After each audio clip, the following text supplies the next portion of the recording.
Bonjour et bienvenue ici le Sti, bienvenue sur la chaîne de la luxure. On va reparler de censure, et oui, puisque Twitter, les bureaux de Twitter en Inde, ça se passe en Inde, se sont fait raider par la police. Et la police a débarqué sur Twitter.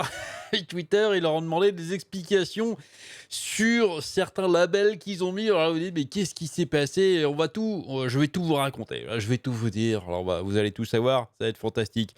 Donc, ça suit en fait beaucoup d'événements qui se sont passés sur Twitter depuis quelques temps. C'est-à-dire que, vous savez, les plateformes telles que Twitter, Facebook ou autres, normalement, jouissent du statut de plateforme, notamment aux US. Bon, là, on parle d'Inde, mais le principe est à peu près le même partout. C'est-à-dire qu'elles ne font que véhiculer des opinions ou de ce que les gens ont envie de dire. Et elles ne sont pas normalement tenues légalement responsables pour ce qui s'y passe. Voilà, si quelqu'un déclare qu'il a envie de faire sauter quelque chose, un immeuble avec des bombes, je ne sais pas où, on ne va pas mettre un procès à Twitter pour terrorisme. Non, ils ne sont pas responsables, voilà. Le seul problème, c'est que ça fait quelque temps que les plateformes, et notamment Twitter, commencent de plus en plus à jouer le rôle d'éditeur et non plus de simple plateforme, Et c'est-à-dire qu'ils commencent de plus en plus à censurer du contenu, à mettre des informations, à dire attention, ce contenu n'est pas vrai, et même à ban carrément des gens qui disent des choses qui apparemment, en tout cas selon Twitter, ne sont pas vraies ou ne vont pas ou vont contre, je sais pas, une quelconque liste de choses qu'il faut dire ou qu'il faut pas dire. Et j'ai fait des vidéos là-dessus depuis très très très longtemps. Je trouve que c'est une pente extrêmement dangereuse de pouvoir confier comme ça les clés de ce qui doit être dit ou pas à la masse des gens. Je rappelle que beaucoup de gens maintenant, les informations circulent énormément sur les réseaux sociaux. C'est comme ça, le monde est comme ça. Et du coup, on donne un pouvoir décisionnaire énorme à ces plateformes de pouvoir dire ce qui peut être dit ou ce qui ne peut pas être dit. D'autant que les vérités, même si on peut dire, bon, bah oui, mais des fois, il y a des choses qui sont complètement fausses. C'est pas. Oui, mais le principe reste quand même extrêmement dangereux, notamment parce que les vérités d'aujourd'hui ne sont pas les mêmes que celles de demain. Notamment, parce qu'on va reparler, c'est le cas ici de ce sujet, on va parler du bière virus. Je rappelle qu'au tout début, on ne savait pas grand-chose de ce bière virus, de comment ça se passait, qui était préférentiellement infecté, blablabla, blablabla.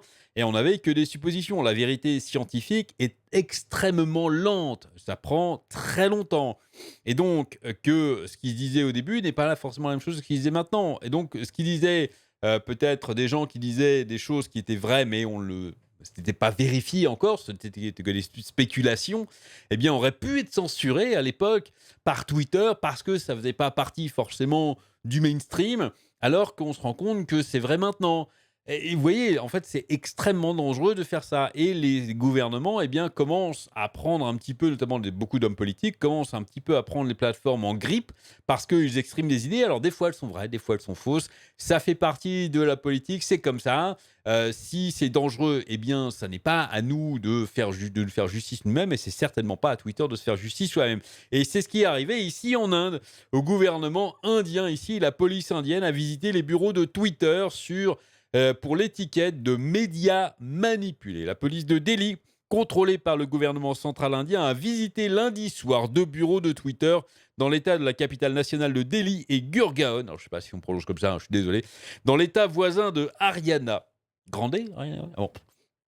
Pour obtenir plus d'informations sur la justification de Twitter d'étiqueter l'un des tweets par décision, en partie le porte-parole du parti, le BJP, c'est le parti qui est en contrôle en Inde, en tant que média manipulé. Voilà, en fait, le porte-parole du gouvernement fait un tweet dénonçant quelque chose et immédiatement Twitter met un label dessus. Attention monsieur, ce que vous avez dit, c'est de la manipulation, c'est du média manipulé.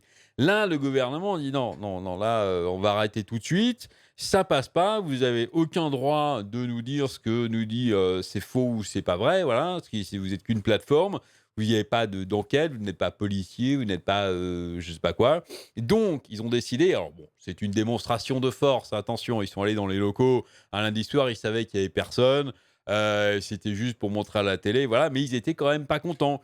Ils ont demandé à Twitter, mais alors dites-nous pourquoi, quelle est la justification? Justifiez-vous, c'est bien beau de nous mettre un label comme ça direct, comme ça, c'est carrément totalitaire. C'est Twitter qui décide et qui n'a pas à se justifier. Il n'y a même pas un lien en disant on a mis ça parce que, avec toute la vérification derrière, tout un travail, je dirais même journalistique derrière, en disant non, vous avez dit ça, regardez ça, en fait, selon les dates, c'est faux, blablabla, je sais pas, une justification. Non, non, c'est juste, ah non, c'est bidon. Tu dégages. Une heure après le début de la tentative de perquisition, l'équipe de la cellule spéciale de la police de Delhi qui enquête sur le terrorisme et d'autres crimes. Ils sont forts quand même. Ils auraient dû envoyer l'armée, je pense. A quitté les bureaux de Twitter parce qu'ils étaient fermés. Ça me rappelle le sketch d'inconnu. T'as pris le numéro? Ah non, merde. Bon bah rappelle. Ah oui, j'ai pas le numéro. Et qu'il n'y avait pas d'employé de Twitter avec qui dialoguer dans les locaux. Encore une fois, c'était juste de l'esbrouf médiatique. Mais bon, selon une diffusion directe. Ceci, ça jette un précédent quand même, carrément d'envoyer la police à Twitter pour essayer de se justifier. Bref. Parce que c'est vrai qu'en ce moment, c'est un petit peu sous tension. En Inde, le bière virus, en ce moment, ils s'en prennent. Là, ça va très très mal depuis quelques temps, donc ils sont un peu sur les nerfs. Bref, un porte-parole de Twitter a refusé de commenter. Bravo. L'Inde, c'est-à-dire qu'on ne sait même pas d'où est-ce qu'ils prennent leur information. Ça se trouve, peut-être qu'ils ont raison, Twitter. Peut-être que ce qu'a dit ce porte-parole était faux. Mais encore une fois, ça n'est pas à eux de juger, ça n'est pas à eux de censurer quelque chose, de mettre un truc. Il n'y a même pas de justification en plus. L'Inde, deuxième plus grand marché Internet au monde, si vous ne le saviez pas maintenant, vous le savez, est une région d'outre-mer clé pour Twitter et de nombreuses autres entreprises technologiques américaines. New Delhi a envoyé un avis à Twitter la semaine dernière après que le réseau social ait qualifié un tweet de 100 bits... Pardon. Oui, mais... quand il y a un mec qui s'appelle 100 bits, je suis désolé, je vais rigoler. Pardon, je ne devrais pas. Mais Monsieur Patra, on va l'appeler Monsieur Patra, qui est du coup Patra. Enfin, il est Patra. Mais bon. Le porte-parole du parti au pouvoir indien. 100 bits. Comment t'appelles 100 bits? De médias manipulés. Bref, allez, c'est sérieux. Dans le tweet, Patra avait affirmé que le Congrès, le principal parti d'opposition en Inde, utilisait une soi-disant boîte à outils, un toolkit pour faire dérailler les efforts du gouvernement indien contre la pandémie de bière virus. Alt News, une importante organisation de vérification des faits en Inde, avait réfuté les informations de Patra. Bon, ça, c'est normal. C'est un média, en fait, indépendant, qui a un éditorial, il y a des journalistes qui travaillent, donc le mec balance quelque chose, ils vont vérifier derrière, ils vont faire un travail, ils vont justifier en disant nous on pense que c'est bidon parce que blablabla, blablabla, voilà.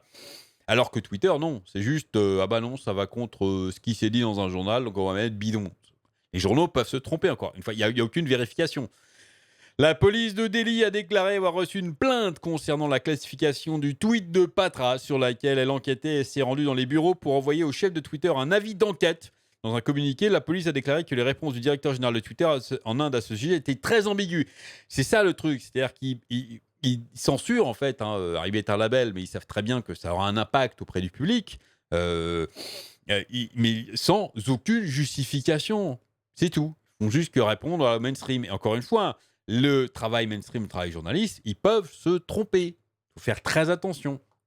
La police de Delhi enquête sur une plainte dans laquelle les éclaircissements sont demandés à Twitter concernant la classification d'un tweet de Sri Sambit Patra comme manipulateur. Il semble que Twitter possède des informations qui ne nous sont pas connues sur la base desquelles ils ont classé comme telles, a déclaré la police de Delhi dans une déclaration antérieure aux chaînes de télévision locales et à d'autres journalistes. Ces informations sont pertinentes pour l'enquête. La cellule spéciale qui mène l'enquête veut découvrir la vérité. Twitter, qui a prétendu connaître la vérité sous-jacente, devrait clarifier, a-t-il ajouté. Dans une déclaration de suivi, il a contesté la qualification de l'événement d'aujourd'hui comme un raid. Plusieurs responsables politiques et autres ont remis en question les motifs de la police de Delhi. Alors c'est vrai que c'était un peu une démonstration relativement musclée, peut-être trop musclée. Après, mais encore une fois, qu'un gouvernement demande des explications à Twitter ou qu'un homme politique quelconque demande des explications à Twitter en disant c'est bien gentil que vous me traitiez de menteur, mais j'aimerais que vous justifiez quand même parce que ce que vous faites, encore une fois, a un impact énorme auprès de la population. On ne peut pas faire ça comme ça, n'importe comment, juste au pif. Je sais pas, il l'a senti comme ça. Ah oh, ça sent le mensonge, ça. Donc je vais mettre le tampon mensonge. C'est quand même très grave. Dans un nouvel avis aux deux sociétés, cette décision intervient également à un moment où Twitter et Facebook se rapprochent de la date limite pour se conformer aux nouvelles directives de l'Inde en matière de réglementation des médias sociaux. Dans un nouvel avis aux deux sociétés, New Delhi avertit que le non-respect des règles informatiques pourrait entraîner la perte de statut de protection en tant qu'intermédiaire, encore une fois, en tant que plateforme. Et là, du coup, s'ils perdent ce statut, eh bien, n'importe quel abruti qui va dire une grosse bêtise illégale sur Twitter ou sur Facebook, eh bien Twitter et Facebook seront légalement responsables de ça. C'est-à-dire que ça va fermer en fait, hein, parce que c'est pas possible vu le nombre d'abrutis qui balancent n'importe quoi sur les réseaux. Ça fait partie de la liberté d'expression, c'est comme ça. Eh bien là, ils vont direct fermer. L'évolution d'aujourd'hui est le dernier casse-tête de la firme américaine qui lutte depuis plusieurs mois pour maintenir la paix avec le gouvernement indien. C'est mal barré. Hein. Après s'être brièvement conformée à une demande de New Delhi au début de cette année, la société est confrontée à la chaleur du gouvernement pour avoir rétabli des comptes qui avaient publié des tweets critiquant la politique du gouvernement indien ou le Premier ministre Narendra Modi. Les deux se sont affrontés à nouveau publiquement le mois dernier après que New Delhi ait ordonné à Twitter et Facebook de supprimer les messages critiquant la gestion par le gouvernement de la pandémie de coronavirus. Là, pour le coup, c'est de la censure et ça, c'est caca. Voilà. Et c'est pas fini. Hein. Il y a dans tous les pays, de plus en plus d'hommes politiques ou de journalistes ou de gens qui ont des opinions disent que les plateformes censurent de plus en plus et qu'en général, c'est assez unilatéral quand même. Donc bon, on verra ce qui suit, mais c'est quand même assez cocasse, c'est sans précédent. Voilà, bravo Twitter, bravo. Allez, c'est tout ce que j'ai là-dessus pour aujourd'hui. Dites-moi ce que vous en pensez dans les commentaires. Abusez-vous bien et à très bientôt.